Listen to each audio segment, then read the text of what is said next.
It smells. That's awesome. Did you make it? Dinosaurs can't talk.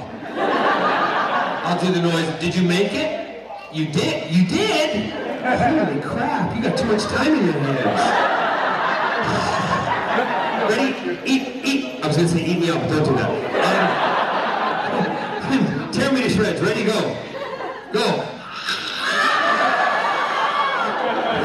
Great, thank you. Awesome. You're welcome.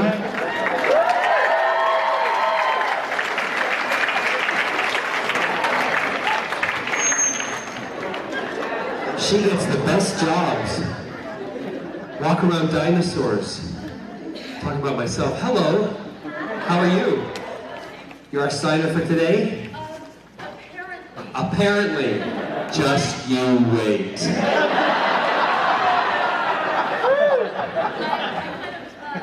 Volunteered for this because I have a deaf friend and you guys had no interpreters available, so... They didn't bring interpreters to the Long Beach Comic Con? Shame on you. Because they're deaf geeks. Totally. Exactly. That's how we all applaud. Ready? That's how deaf people... Hey, look at that! See, you learned something new. Go to the theater and you just do that, go... Honest to God, because somebody will get it. Someone like, oh, they know somebody who's deaf. Other people like, they're just fucking crazy. And either or, it's all fine. Yes, no, what I like to do, well, thank you for having me.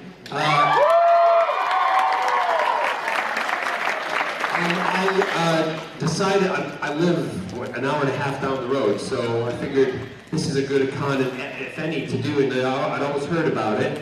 Can we, do you hear that kind of muffled sound? Can we fix that?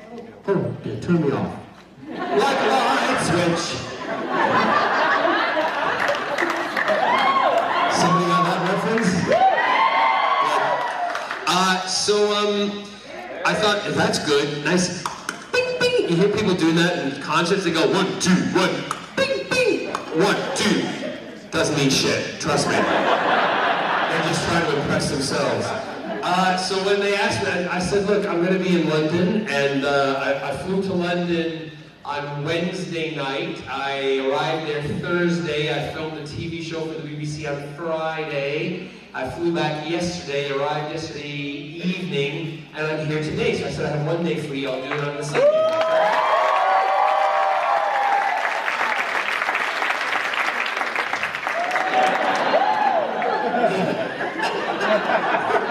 It's all good if they're deaf because they can't hear anything, but I need applause, all right?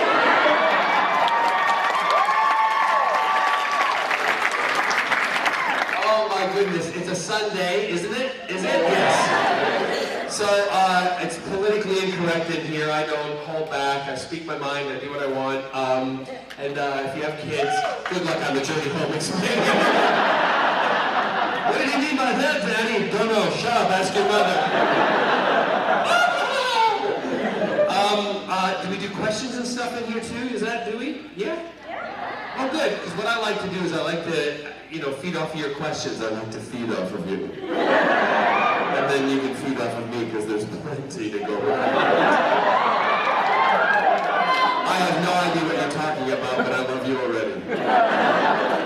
So we can just shoot the questions and we can, I gotta tell you a funny story about flying first. Because on the plane, when I was, luckily enough now, because of you guys, and this is what I totally appreciate, this is why I do all these things, and I love it, and I have a great time, and I do the panels, I'm able to walk on a plane and I turn left on a transatlantic flight. You know what that is? So thank you.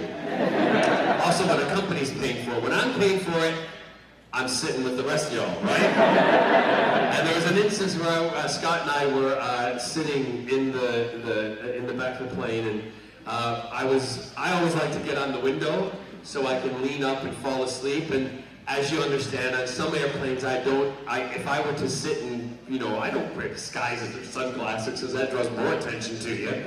So I like to sit, if people come and say hello, that's fine, but at some point I like to kind of chill and just have my own space. You get it, right? So I sit by the window, and I put the pillow up, and I lean, and I sleep, like this, right? With a little tilt on my body. And I just can go to sleep. And do you know why I sleep with a tilt? So I can leak out farts. Because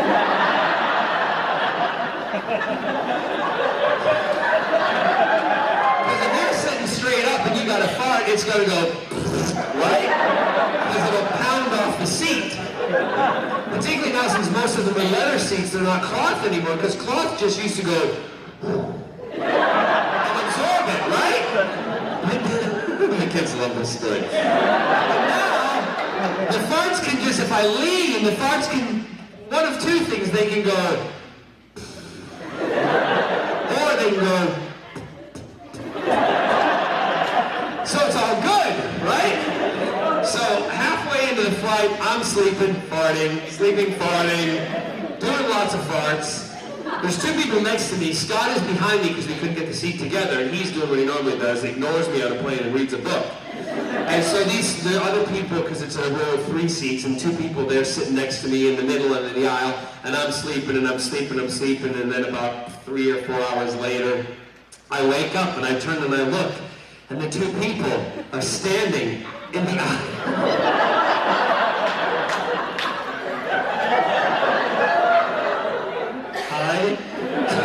And the guy's like this. And the woman looks at me, she says, "Do you need to use the bathroom?"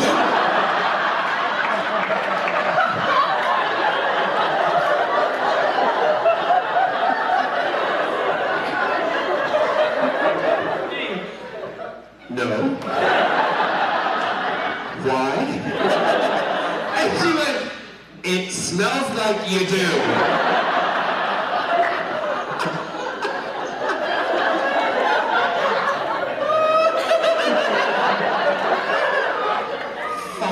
I will then. But it's all out now, so I have nothing left. Would you like to sit back down? Oh my God, I was so embarrassed the whole flight. Apparently because I'd had a curry the night before. They were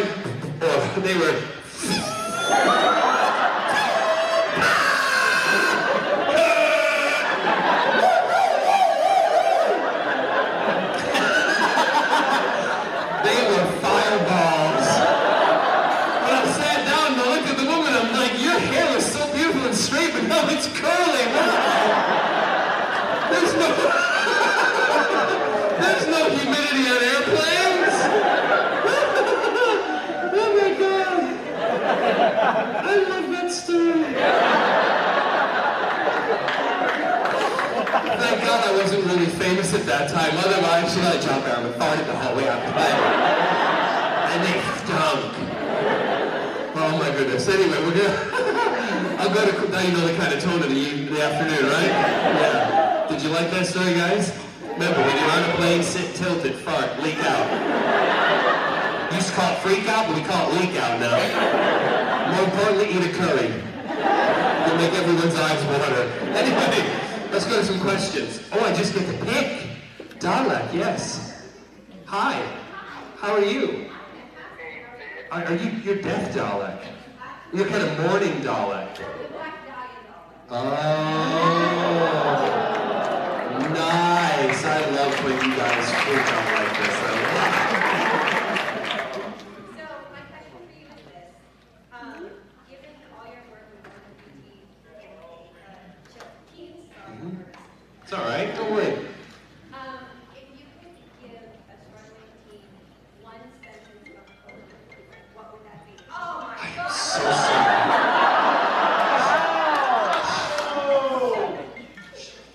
Hello?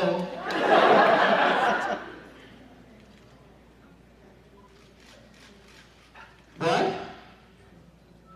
Oh, you can't hear, can you? Hold on a second. Hold on. Scott? Scott? Hi. It's me. You're in the panel room. You're talking to about 400 people.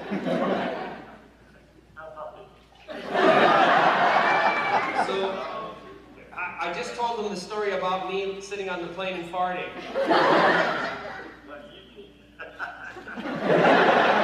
How you ignored me. Scott's very talkative. So you're gonna go to Catalina. Well, you could fly. You could pick me up on the way home and fly me back. Yeah, but I can't go in a plane with you because you're only one pilot and one engine. But you've got a throttle. All right, listen. I'll call you after I'm done.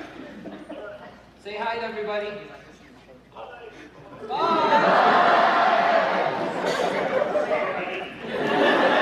Life does go on. Yes. So, sorry. We're working with all LGBT teens. If you could give them one sentence of hope just to keep going and don't give up, what would that be? Well, that's a perfect sentence that you said, but I have kind of a different outlook on it, and I don't look at it as someone saying to somebody, don't give up, because to me that gives them the connotation that there's something wrong when there's nothing wrong. Everything is right. And it's only the people around them that are making them feel that way that are completely wrong. And with LGBT teens, it's a big thing because they're going through, as we all know, the teenage years that we went all through. For a lot of people it sucked, right? And for some of us it was okay, but there's a lot of angst there. So to have that on your shoulders when you're getting grief from people about it, that's a really big thing. But I would just say to continue to be yourself, never apologize for who you are. That's my biggest thing. And if anybody stands in your way to let you be who you are, you really don't need them in your life unless they're your parents. But let me get to this point. Because until you're 18, you have to live under their roof. So you can still be who you are without causing too much drama and trauma, but try to get them to turn around to it. And if they don't, at 18 years old, you have to own who you are, you have to own your life, and you have to make a decision. Do I want to stay and live in this negativity, or do I go somewhere where I can be myself and take the responsibility to the person that you're with and say, I want you to be part of my life. If you are going to be part of my life, then you'll have to accept who I am. If you're not, I am telling you I don't need you in my life. Don't let them push you out. You push them out. Push the negativity out. It's a hard thing to do. I know a lot of kids who've done it, but I always say to them, make sure you know you have someplace to go before you do it, because we do not want you on the street. Which brings me to the house that we're building, we built and we're doing in Palm Springs for LGBT youth who are thrown out of their homes. So we can foster them, we can look after them, they can be looked after by people who are like-minded. Not necessarily gay, but they're heterosexual, they're homosexual, they're transgender, because this is for LGBT kids who are thrown out of foster homes or who need a home, and we're hoping that one day we can have one home in a major city around the US, and that's the goal. But, for teens to just be yourself. Don't apologize for who you are. That would be the line that I would say. And all the other stuff, I kind of waffled. But yeah.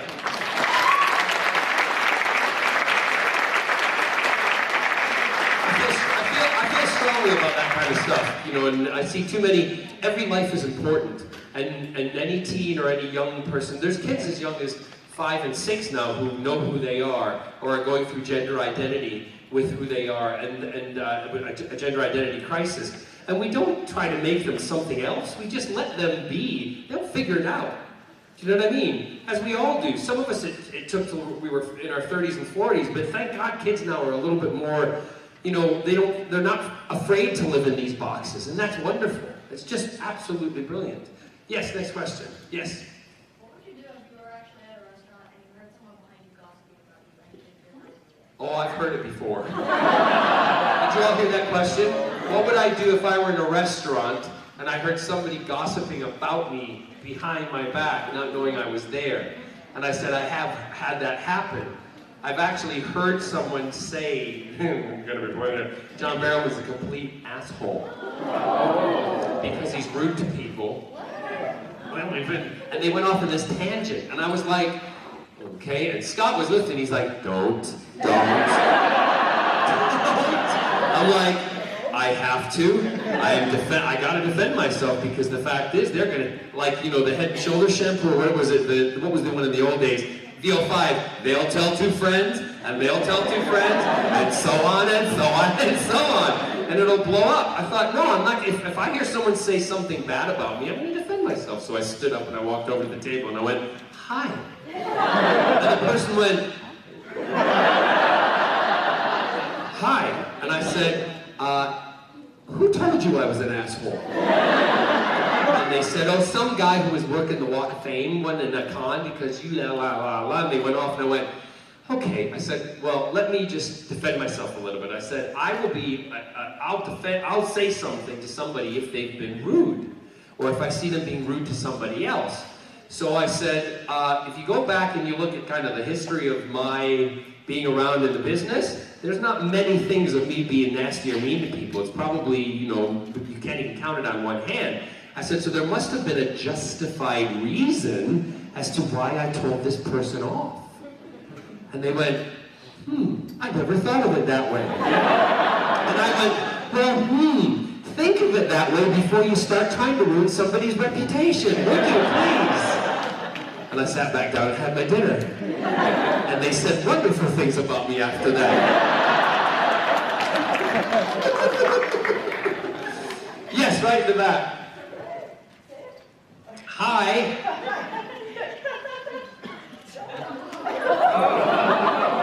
You gotta show everybody what's on. I don't mean this rudely. That sounds so bad. Show them what you're wearing underneath your dress.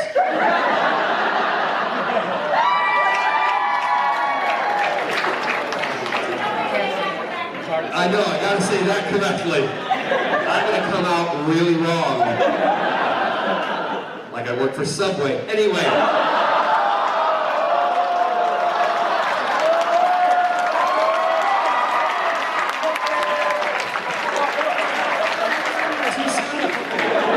Not at all. Chuck him in jail, Jesus. What do you want to ask me? I wanted to ask you why you're so awesome.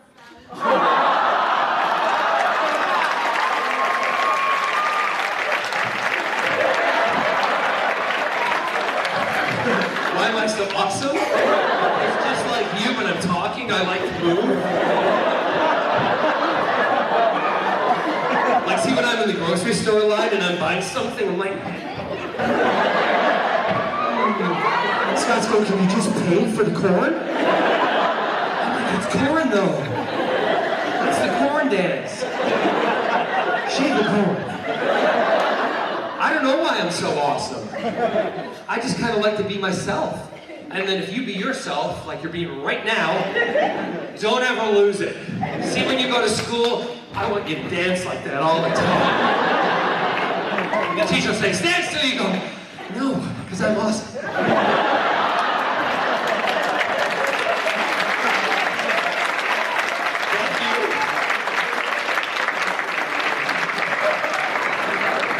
I'm exhausted now.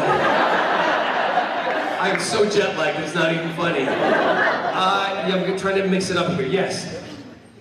Yeah. As someone who's worked extensively both on stage and on film, which medium do you prefer to work in as an actor and why?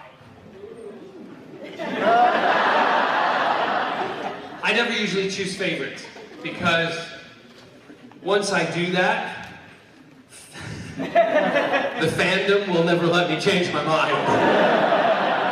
I'm a fan too of shows and of people, and I know, and when they say something, that's the word. So I enjoy both. In kind of a brief description, in theater, I can perform to a live audience, and you get the instant gratification of applause at the end of a show, right? Or at the end of a number. In television, I can go in front of a camera, I can do the show, and I don't get gratification from that till a year or 2 years afterwards, right? And that's the difference, because then people go, because they always say the first year of television, people get to know the show. The second year of the TV series, they get to know the people.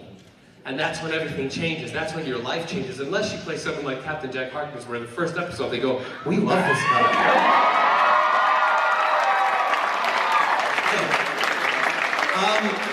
The other thing about theater, different in television, in one night of TV, of Arrow for instance, I played to more people on that one show than I would play in a lifetime of filling theaters in the West End and on Broadway. Completely different.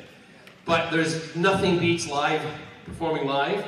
It's the most incredible feeling. It's also, on television, the camera dictates what the audience has to see, whereas on theater and the stage, everything is laid out, so there's a reason that bottle's there. There's a reason that sound system is there. There's a reason for the stair. Do you know what I mean? Because you're going to use that at some point. Everything is there for purpose, and it's the actor then who's responsible for making you look at whatever is being picked up or touched. Whereas in television, I could do that and put it down, then the camera will go, he's going to kill someone with that bottle, so we're going to do a close-up. And then I go, phew, and you're dead. So that's kind of it, but both are great. I love what I do. I get a thrill every day when I get up and I know I have to go to work. And you know, I've got my in-laws. I flew to London, I called them on the phone when I was leaving at the airport because I wasn't able to go see them. And my father-in-law Sterling goes, I don't know how you do it, John. I said, well, I don't think about it, I just do it. It's what I love. So it's very different when you're doing something you love to doing something you're like, oh my God, I gotta go do this again. Completely different. So they're both great. Both great. Yes, over this side. Let's go to that lady over here.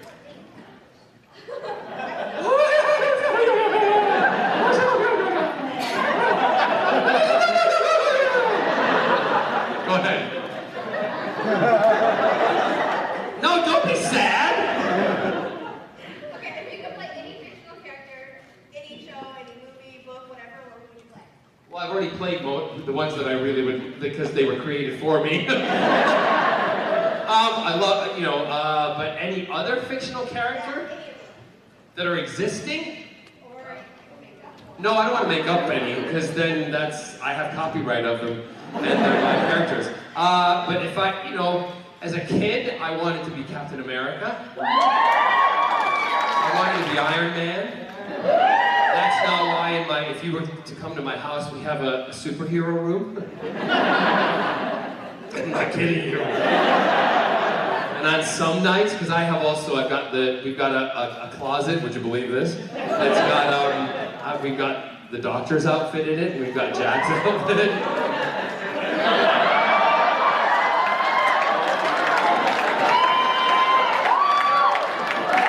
It's always a Good Friday.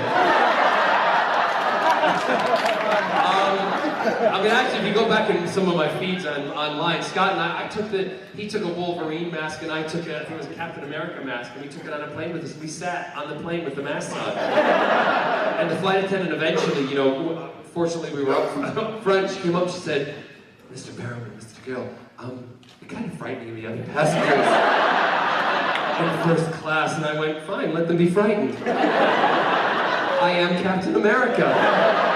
And Scott doesn't speak, but I said, he is Wolverine. Scott went, 2 vodka sodas, by the way. So, I don't know, I mean, I don't kind of live my life looking at what I would really love to play. There's a lot of things that I would love to do, and I still have a lot of ambition and a lot of goals and dreams that I want to fulfill, but I never really talk about them because if they don't happen, I don't need to then explain the disappointment, right? Or you guys then would go, well, why didn't that happen? And I'm like, oh my God, I gotta explain this. So I just don't talk about that kind of stuff. And if they happen, they happen. They were meant to be. If they don't, they don't. Forget about it, move on to the next. That's how I look at it. I'm fortunate, like for Arrow, I wanted to be in the superhero world. I never knew that one day I'd get a phone call from producers who were gonna produce this whole new world of DC characters that are going to come up, you know, that they already exist, but this whole new world of Starling City and all the stuff and on television, and they call me up and I'm literally sitting, having my coffee in my gym jams with my cowboys on them, right? And I'm sitting and they call, would you want to play Malcolm Merlin? And their line was, we don't think you'll say yes, but we want to tell you about it. And I'm like, tell me about it. Hour later, Done deal. Why would I pass that up? As a kid, I used to play with Amigo figures. My 6-inch Migos. I never wanted to be Thor, because Thor always looked like Cheryl Ladd from Charlie's Angels. It was the same doll they used, just a different face. No, it was the same face anyway. But they just gave him a hammer. I know, but hold up your Thor hammer. You're a better looking Thor. So as a kid, that was my dream. So if someone comes along and offers me that job, I'm gonna take it. And that's kind of the way things have happened with Doctor Who. They offered me Captain Jack, and I was doing theater. And a lot of times television people don't give theater people a chance. That has all changed now. All changed. And I like to think I was one of the ones who helped with the change, because theater actors, when I say that, I mean musical theater people, are really good actors. And they were never given a chance, because everyone always went, oh, they're musical, they're too big, screw you. I can bring it down, just like anybody else. You want it to be grungy and dirty, I'll make it grungy and dirty, just give me the chance. And that's what Doctor Who did. They gave me a chance, and it was the best thing that ever happened to me in my life. Yes. Let's go, since it's your anniversary. Now, sorry, I'm jumping around here. Yes. Anniversary girl. 24 years, right? See, I remember. I listened. Yeah, that's him there. Yeah? You're so nice to bring her here on her anniversary. Her anniversary present was a picture with me. Oh, nice. She did grab my ass, but I won't say anything.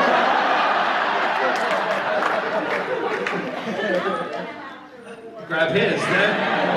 Hey, you give, you take, you gotta do it, right? Go ahead. I was wondering, and I know Arrow's going on, and it's awesome, and I love that you're in it. Do you think there's ever a possibility they're going to do any more Torchwood?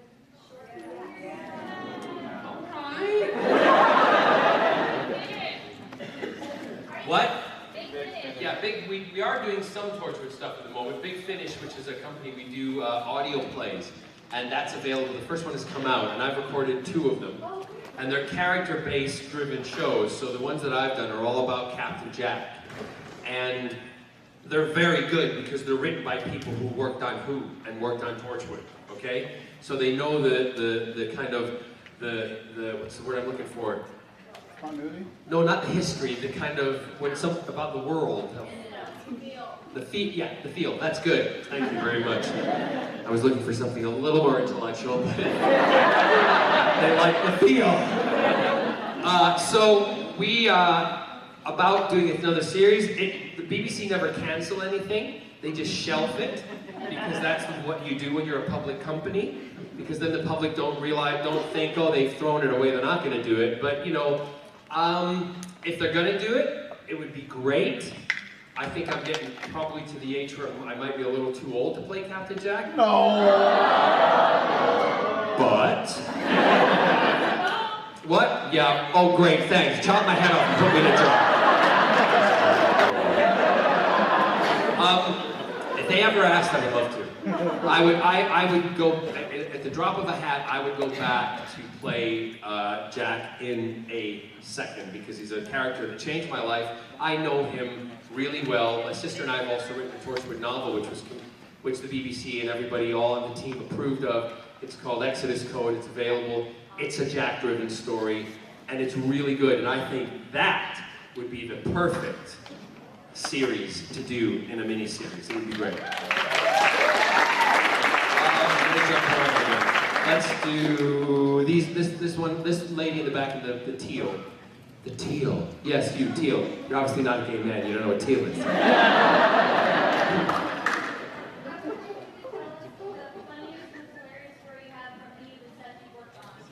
The funniest, most hilarious story from any of the sets that I've worked on. Ooh. Well, let's start with Arrow. And there was it was kind of a combination. Again, we were doing a sequence where, who watches Arrow? Okay, you know the sequence where my daughter Thea, spoiler alert, not there yet. I'm her dad. And this episode, she's dead. That's really bad as a parent, isn't it?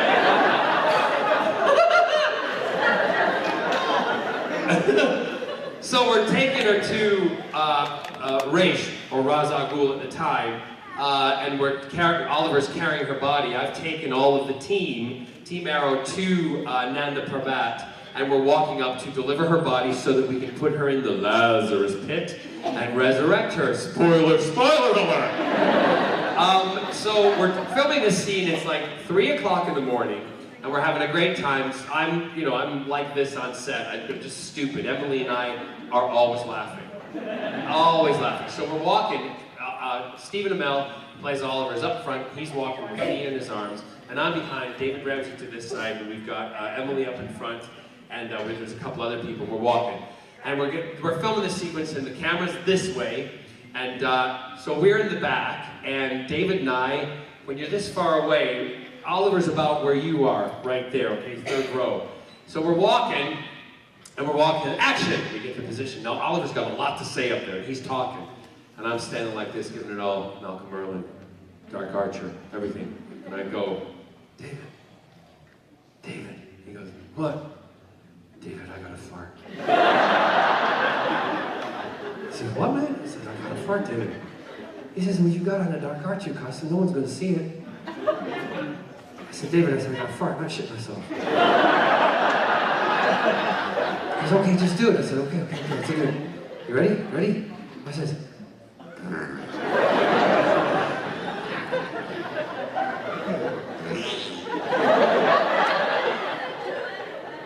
hear that? Dude, that was a long one. Yeah, but mine don't smell, David.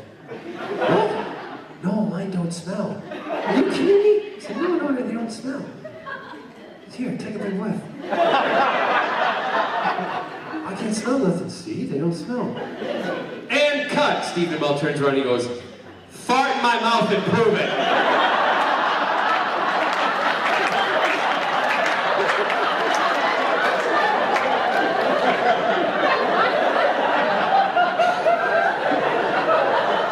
I thought no one could hear us.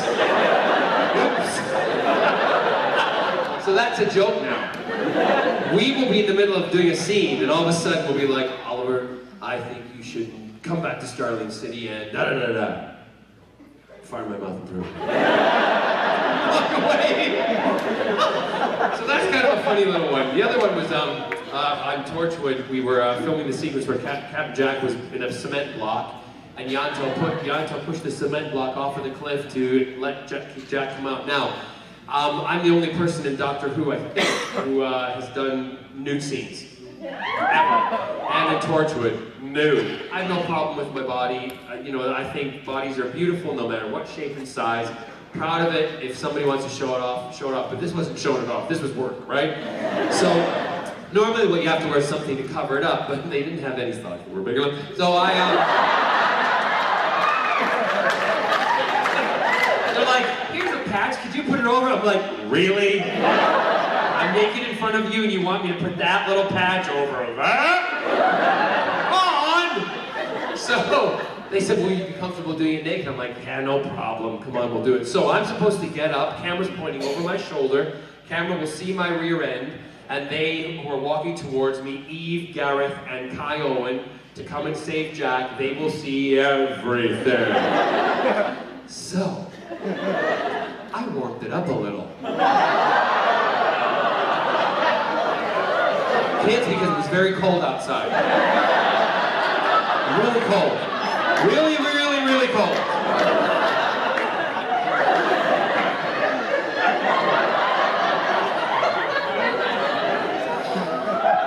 So I warmed it up a little, and they shouted, they shouted, action! So action, the car comes pulling around, they're all in the car. I stand up.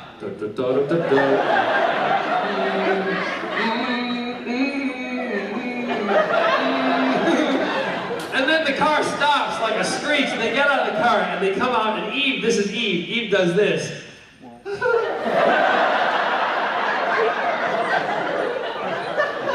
Gareth does this. Kai gets out of the car going, ooh. Now, if you go back and watch that sequence, that's the shot that they used.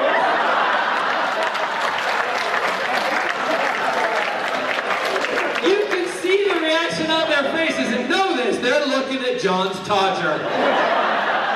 But what was most hysterical is I had to walk towards them in it, like to embrace them, and you know, Eve's turning pink by this time. Because even though it was cold, I got a pretty good, never mind. Anyway.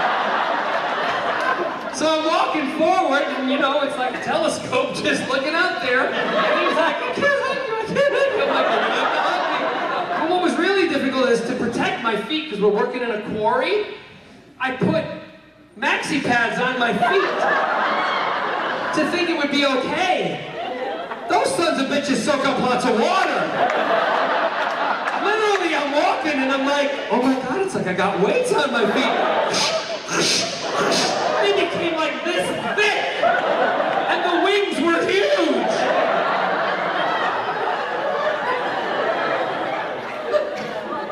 Oh my God. So they shouted cut, and it was great. But that's the kind of crap we used to get up to all the time.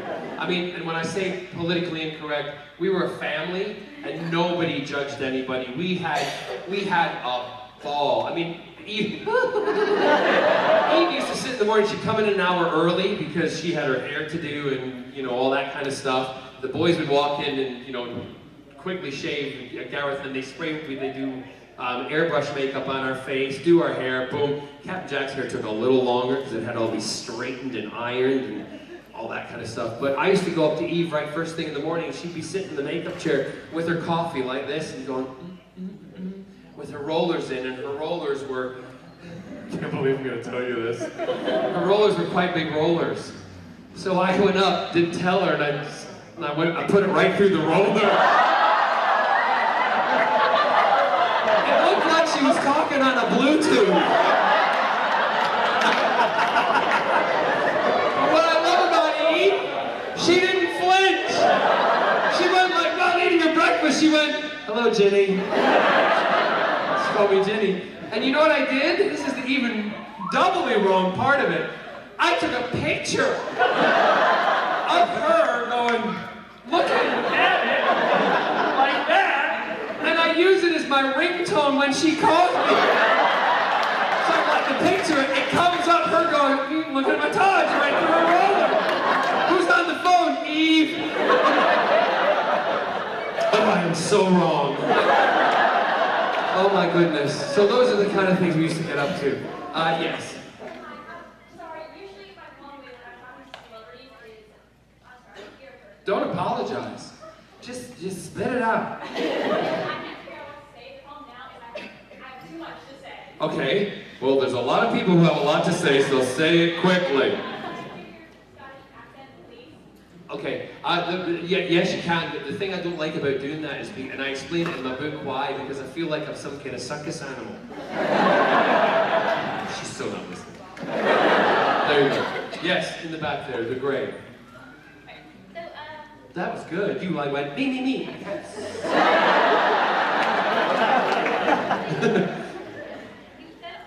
you said that you were such a huge fanboy, you love comics, you love Doctor Who. So I would like to know your excitement level if you don't read ahead on the script. So when you found out you were I'm sorry, spoiler. Spoiler alert if you haven't seen Doctor Who. Where the hell have you been then for the last 10 years? So, can you tell us about your excitement level when you found out you were going to be the Facebook or before the Facebook? And your excitement level when you found out you were going to be rich. Okay, my excitement level when I found out I was going to be the face of Bo, I don't read ahead of the script. We got the script at lunchtime doing the episode prior to it, and David came running to my trailer and banged on the trailer door. I have nothing to bang on. You're good. Are you following along? I think I How do you... say the penis part.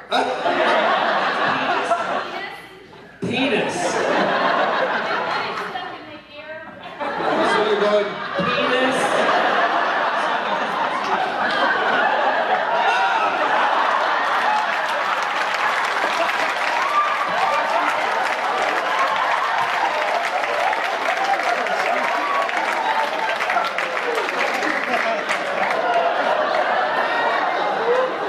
Same in any language. That's from a song called Lollipop, Lolly, Lolly, Lolly, Lollipop. I'm trying to get it to help the parents out here. All right. Told you it was going to be rough. Where was I? The excitement level. David came running to my trailer and he does this. I went, what? He said, have you read it? Have you read it? I went, no, I haven't read it. Go away, I don't want to know. He's like, you won't believe it because shut up and leave me alone. Same again, next day, lunchtime, we're still filming, I hear. And all of a sudden, have you read it? Have you read it? No, I haven't read it yet. Leave me alone, I'll read it later. Fine. Next day at lunchtime, I read it, I run to David. I read it, oh my God, I'm going to be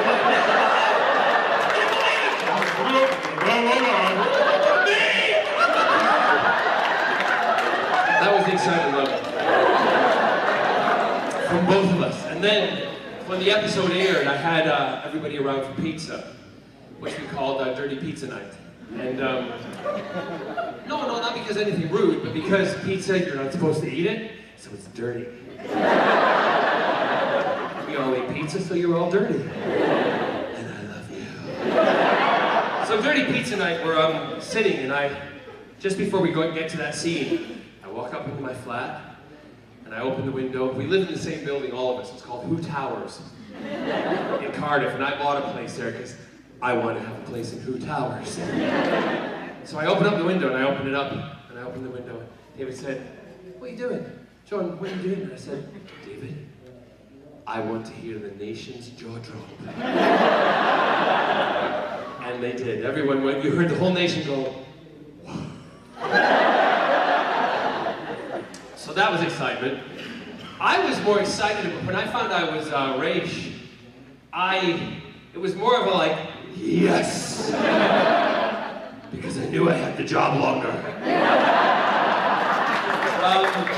No, they did tell me when I signed up for Arrow, they said Malcolm Merlin will be a constant through the entire series. And that was another reason why I'm like, Scott, why would you say no to a job like that? Where the producers say you're there for the whole time. Excited and thinking it was going to be great, and then I put the outfit on. Oh my God, it's so hot. And it's so heavy, because it's leather, and it's buckskin and suede, and when you're standing, I like to stand with my shoulders back and chest up, and seeing that, I'm like this. Oh my God, and my back gets so sore. But that's the only problem of being the most powerful villain in that kind of world. Fine, I'll walk with a hunchback. Just call me Quasi. Yes. I don't know if you noticed, but I was wondering why in every TV show I've seen you die, but you never stay dead. Maybe that's what happens in real life. No, that's just a coincidence. I don't know. The thing with Malcolm is he doesn't die.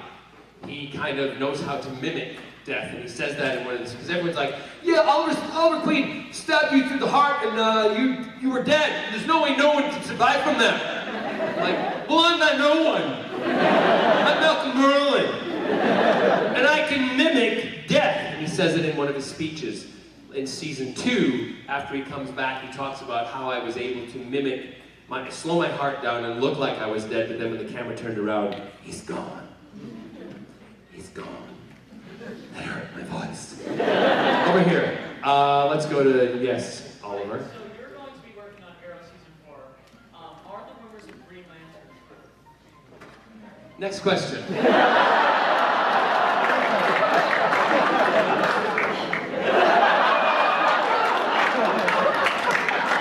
I have no idea. Oh, really? No. That's me being silly. I have no idea. We are not, that stuff we're not, and if I did know, there's no way in hell that I'd be able to tell you. Yes, Guitar Man. Speaking of being possibly too old for Captain Jack, do you think there might be any... No man's ever too old for Captain Jack.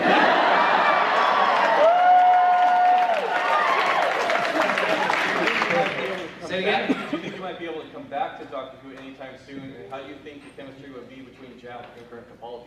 It's not a question of whether I would come, it's like asking me, it's because it's my decision. It's not my decision. It's the producer's decision and the BBC's decision. So they have to ask in order to come back, but they never ask. So I've kind of made my decision. That's why I've moved forward.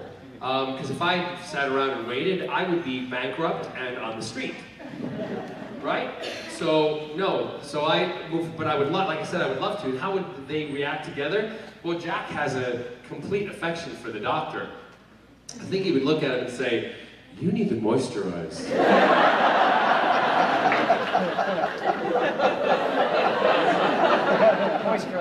True? I know Peter. Peter, if you don't know, was in Children of Earth, in Torchwood. Yes. He played Frobisher. I'm a bit of a geek too. A lot of a geek. Let's go to the boys here.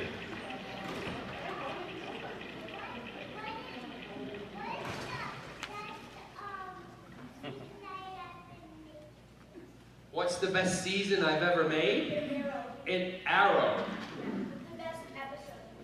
The best episode? Well, I think they're all good episodes, but the best episodes are where I get to kick the butts of a lot of people.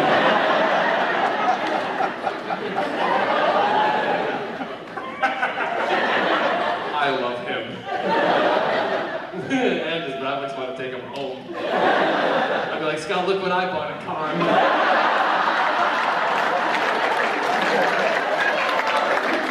Be like, really? First the dogs, now kids? I'm like, yeah, we'll be a big happy family. It's like, call us the Waltons. They're mine, you gotta take me too.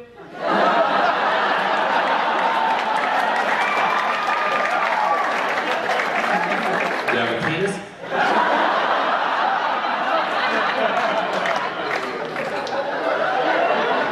I'm not saying that the kids are like, let's go to the very buxom blonde lady. Yes. How old are you? I'm 21. Oh God, thank you. You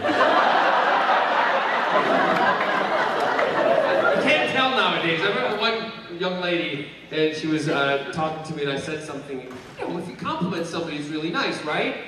And I said, you have a great chest, stick it out, look good. And she went, I will. I'm 14. I was like, oh my God. I said, you look like you're 30. She said, I know, isn't it great?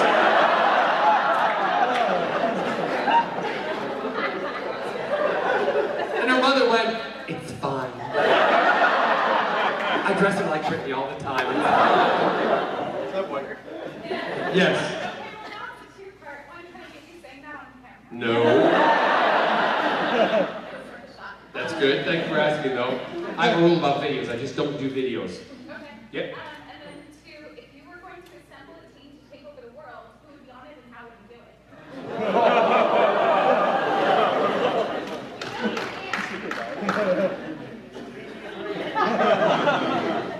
Not Barrowman for president. Unfortunately, I wasn't born in the U.S., so I can't run. But I could be a vice president. No, assemble a team of real or fictional? Yes.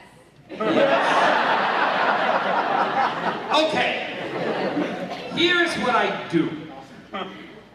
This is hard to be on the spot because I gotta do it randomly. I would put, obviously, I'd put John Barrowman, but I'd have all of our, I'd have Steve Nimell. I would also have David Tennant. I would have, let me just think here. I would have, oh my God, their names, it all goes out of my head now.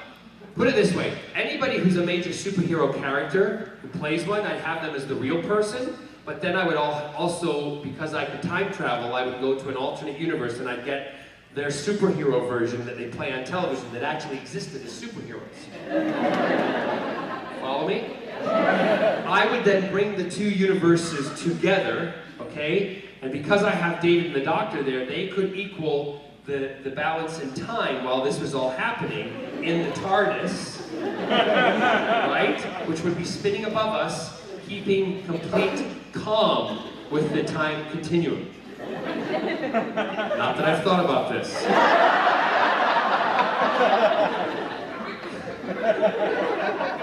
Your laugh kills me. It's just such a dirty little laugh. I know it's just for me, and that's what I love about it.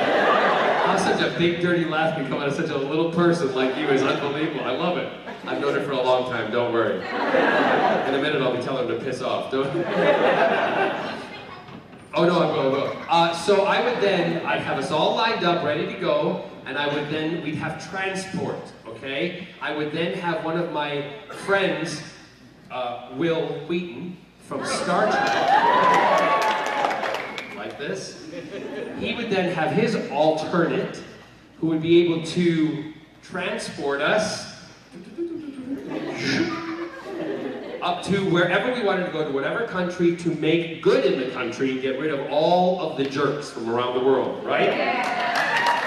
And what we would do is we would make them think that it's something completely, innocent and random, because our front man, because they think he's so stupid, would be Donald Trump.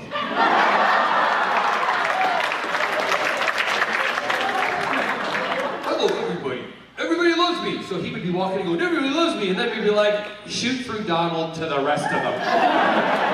Remember, it's fictional. Fictional. So yes, that's how I would do it. Is that okay? Great. I'm very happy about it. Question?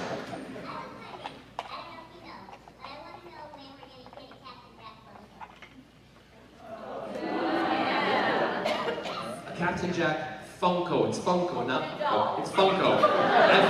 No! And don't do that with the body either.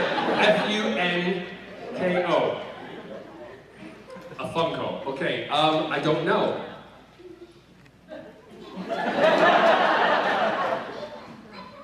Look at my face.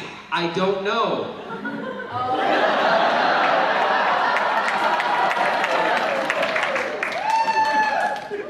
I really don't, no. Just, Christmas is gonna be great. I don't know, I'm just guessing. Yes.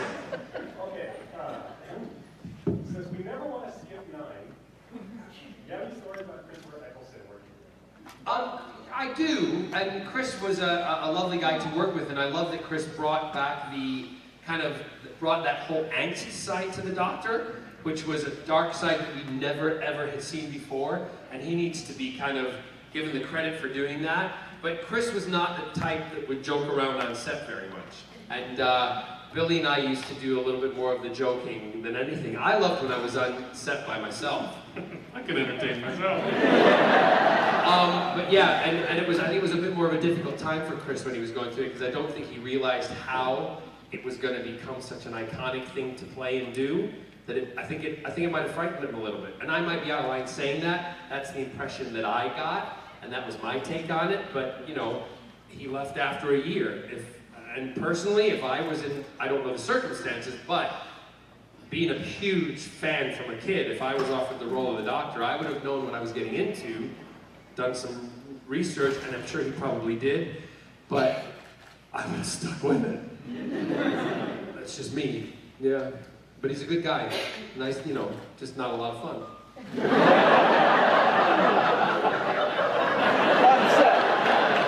I can only tell the truth. Yes. That's probably what he says about me is outrageous. Yes. Stephen Moffat has done a really good job endowing ordinary things with nightmare fuel. And I was wondering if, having been part of the backstage kind of scenes aspects of making some of that nightmare fuel, if when you see new stuff, if it affects you in the same way it does other spaces. Like, do you freak out when you see a statue in your garden?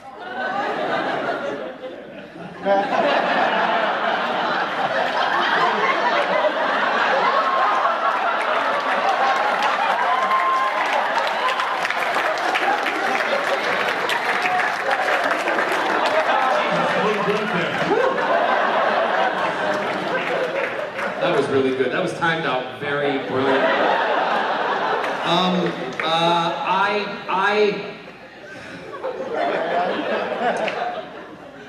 I know it's not real. I have to say, the only thing that still freaks me out is from when I was a kid, and it's the autons. And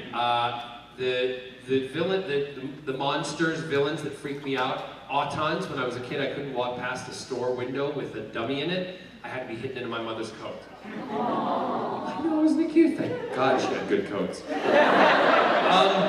And then, as I got older, I still don't like shop mannequins. Especially when you walk past them and they actually like lost the hand. I hate that. Because all I'm waiting for them to do is just go, start shooting people, right? It's horrible. The other thing that I don't like is Davros. I love him, but he just creeps me out. And when he came on set, we were doing those sequences and Elizabeth Sladen was with me, I grabbed Elizabeth's hand and she looked at me and she was like, and this is again on camera, you can see in the background, she goes, he still frightens me. And I'm like, I hate him. So there's all that stuff going on. But I think that, you know, the most scary thing was being in the Doctor Who production office and where we filmed in the warehouse. And at night, sometimes when you had to walk to the door to go out, if they closed all the rest of the main doors, you had to walk to the back door by the set dressing offices. And to get there, you had to walk down a long corridor about as long as this, pitch black, with all of the monsters and heads and costumes in a glass room. When you walk past it, and honest to God, this is how I used to do it. We used to get to it, and if you're by yourself, you'd be like this.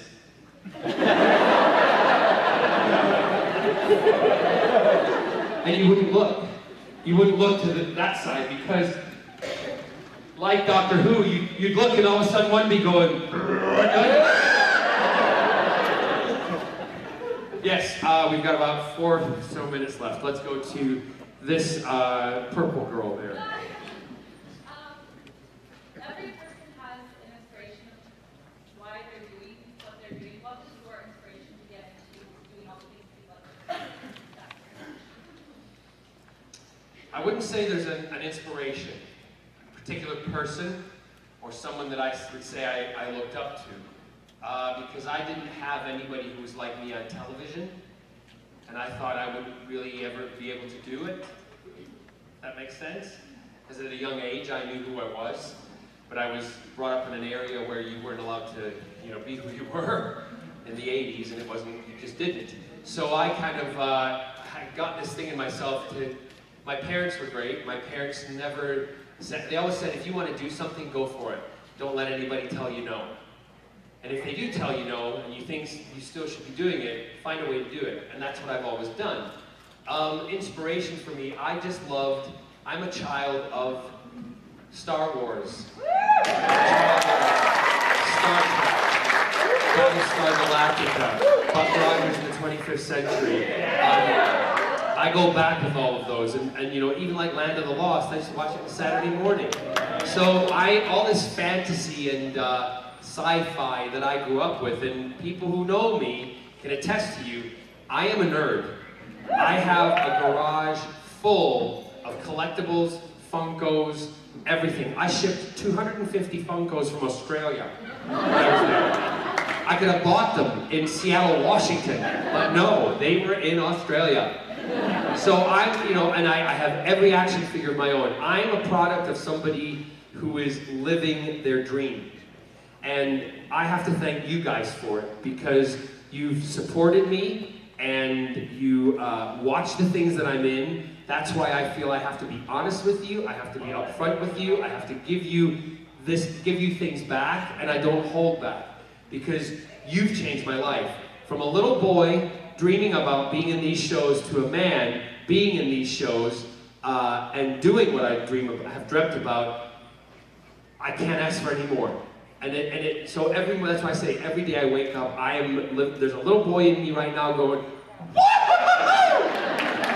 And I thank you, and he thank you, because you make my life awesome. Thank you very much, guys. I really appreciate it.